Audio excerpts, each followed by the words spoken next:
North Korea may request the international community to recognize the Korean peninsula as a neutral state in return for complete denuclearization, head of the Stockholm Korea Center at the Institute for Security wants from the Trump administration is security guarantees for the regime, and a formal end to the Korean War could be a means to achieve this goal, Lee said, adding it could serve as a first step to facilitate current nuclear negotiations between the U.S. and North Korea. And despite Washington's promises of economic prosperity in exchange for the abandonment of its nuclear program, he said Pyongyang is unlikely to accept broad financial support as it is aware of negative ramifications of reform and opening up on its political system. Using his Swedish passport, Lee has traveled to North Korea twice a year since 2015, most recently in May, and held meetings with North Korean officials during Track 1.5 talks. In a wide-ranging interview in Seoul, he shared his thoughts on various pending issues including ways to facilitate DPRK-US nuclear talks, a recent trip to Pyongyang, and Sweden's role in finding a diplomatic path to peace in Korea. This interview has been translated as well as edited and condensed for clarity and readability. Lee Sang-soo serves as head of the Stockholm Korea Center at the Institute for Security for Action. What kind of compensation can the Trump administration offer in return for measures that North Korea might take at the first stage of negotiations? Lee Sang-soo: I agree with many people's suggestion of a declaration ending the Korean War. The U.S. can offer it as the first stage of a long-term process to provide security guarantees for the North Korean regime. Pyongyang would welcome it too. When U.S. Secretary of State Mike Pompeo traveled to North Korea, it seems that Pyongyang requested an end-of-war declaration. But the U.S. could not provide it immediately due to public opinion and the domestic political situation. North Korea expressed a considerable amount of discontent over the matter following the talks. There is no mutual trust, and North Korea is under the apprehension that the Trump administration might change its stance after the midterm elections. Therefore, Pyongyang is likely to strive to declare an end to the war at the earliest possible time. It hopes to achieve the goal before it takes action on denuclearization, or at the same time at least. NK News: some argue that North Korea developed nuclear weapons with the purpose of discarding them. Do you agree with the assertion? Lee Sang-soo: North Korea values nuclear weapons and understands their value more than anyone else. The country is aware that it might not exist without nuclear arsenals. But there is a possibility that Pyongyang will discard them, but only when tremendous rewards are guaranteed. It's a complex matter. NK News: but what could be an example of the compensation North Korea could ask for? Lee Sang-soo: my personal opinion is that North Korea will make a request to recognize the Korean peninsula as a neutral state, which holds a neutral position between China-U.S. relations, while persuading South Korea. I've read a lot of papers written by previous visiting researchers, who are from the DPRK Foreign Ministry, at the Institute for Security. The conclusion of the papers is that the goal is to realize a neutral and unified Korean peninsula, which possess nuclear weapons and maintain its independence between China and the U.S., describing it as the most ideal scenario. There is no mutual trust, and North Korea is under the apprehension that the Trump administration might change its stance after the midterm elections. I don't think it makes sense now if North Korea seeks the unification of the Korean peninsula in recognition as a neutral state without giving up its nuclear arsenal. I think Pyongyang still considers it as a way that regime security can be guaranteed ultimately and safely, despite there being the option of establishing diplomatic ties. Some raised the possibility of North Korea establishing a military alliance with the U.S. But it seems impossible due to North Korea's political system and dictatorship. Instead, it can make the request to recognize North and South Korea respectively as the neutral state even before the unification. NK News: the U.S. has said that North Korea can achieve economic prosperity in return for its achievement of the complete denuclearization. But first Vice Minister of the DPRK Foreign Affairs Kim Ki-gwan dismissed the U.S. claims, saying the country has never had any expectation of U.S. support and will not make such a deal in future. Does Pyongyang want economic compensation? Lee Sang-soo, Kim Jong-un pursues the goal of having a normal state and being a normal leader, and wants the end of hostile policies toward the country and the declaration of an end to the war to achieve the goal. Kim Jong-un believes that North Korea can change into the normal state and asks the international community to treat it as the normal state. Therefore, North Korea will be unlikely to want broad economic supports despite it can demand these are lift of sanctions. South Korea, China, and the U.S. have referred to the national economic development. Washington, especially, promises to turn North Korea into Vietnam or South Korea. But this is not consistent with the theory of the North Korean regime. And it isn't an appropriate way to persuade people if we say the regime can abandon its nuclear forces, which described as powerful treasured sword, and has been developed with hard efforts, for money. Pyongyang doesn't want economic support. It is well aware of the burden and threats the regime would face if there is a sudden economic cooperation, investment, and support. So, it will take a cautious approach in terms of economic support and market opening. Pyongyang doesn't want economic support. Photo, KCNA-NK News, so the regime understands that market opening could be accompanied by political instability and the risk.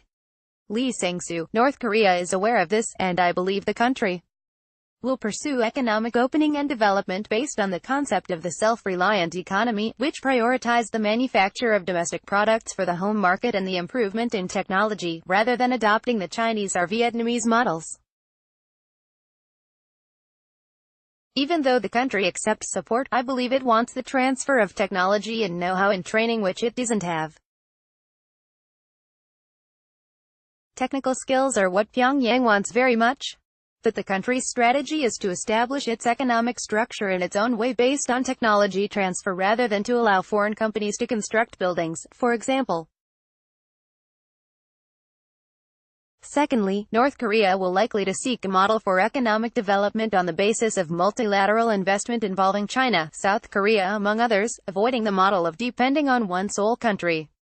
Thirdly, Pyongyang will attract a foreign investment but the scope will be limited to special economic zones, says. But my view is that it will open special tourist zone than one like now shuttered Kaesong Industrial Complex, KIC, at the first stage to earn foreign currency and income. It seems North Korea plans to open a number of special tourist zones including one at Mount Pike too. North Korean leader Kim Jong-un's experience of studying abroad in Switzerland may affect that decision. Though I wasn't unable to witness substantial economic development when I visited Pyongyang, one thing I did notice is that the country has a lot of confidence in its national economy despite international sanctions. Whenever I met North Korean officials, they were confident in developing the economy in their own way. The North Korean nuclear issue is a very urgent matter for the Trump administration.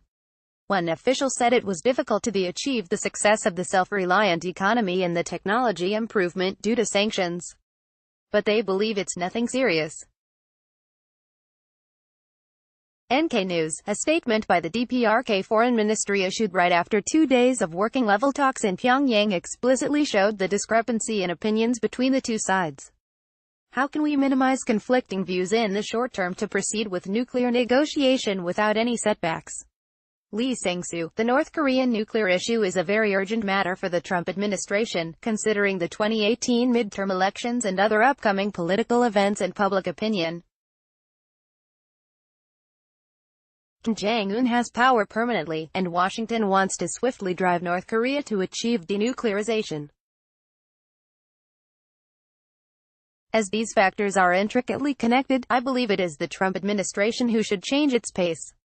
My view is that Pyongyang will start to take action only when the U.S. makes a declaration of the end to the war first. If Washington can make public a declaration of the end to the war on the occasion of the anniversary of the armistice agreement or before the midterm election, then Pyongyang will take specific measures towards denuclearization. The Trump administration overestimated the situation. Photo, State Department NK News. It was believed that the Trump administration hoped that Pyongyang would achieve complete denuclearization within 2 or 3 years, considering his intention to run for re-election in 2020.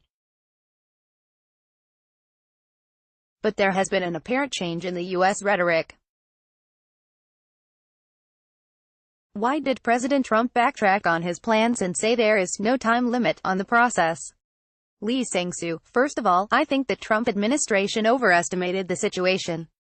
Then, it adjusted the timetable after becoming aware that North Korea wouldn't abandon its nuclear weapons unconditionally. If there is no progress before the November midterm elections, as the administration has said, it could lead to very crippling and negative consequences. I think the Trump administration has changed its strategy considering public opinion, believing that minor achievements can have a positive effect on the midterm elections if it tones down the public expectations. The higher the expectation, the greater the disappointment. In one word, Washington fails to fully understand the reality of the situation. The higher the expectation, the greater the disappointment. NK News. Sweden has in the past contributed to alleviating tensions on the Korean peninsula as the location of Track 1.5 and 2 dialogue. What is the country's role in facilitating nuclear negotiations? Lee Sang-soo. The Swedish government and many Swedish institutes prefer a low-key approach and playing the role of facilitator discreetly behind the scenes rather than taking the lead. The ruling Swedish Social Democratic Party intends to play the role of a middleman to resolve the conflict of various countries with interest. The party has put the issue of the Korean peninsula on the front burner and hopes to play the role of mediator and facilitator. Social Democratic politician Kent Harstedt visited Pyongyang in June and last December. And during his visit to North Korea last year, Kent invited DPRK Foreign Minister Ri Yong-ho, Vice Minister Han Song-ryol, and Chairman of the Foreign Affairs Committee of the DPRK Supreme People's Assembly, SPA, Ri Soo-young to Sweden. Han traveled to Stockholm in late January and Ri Yong-ho held the meeting with Minister for Foreign Affairs Margot Wallström.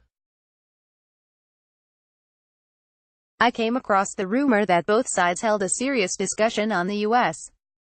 detainees in North Korea and Sweden contacted the U.S. simultaneously.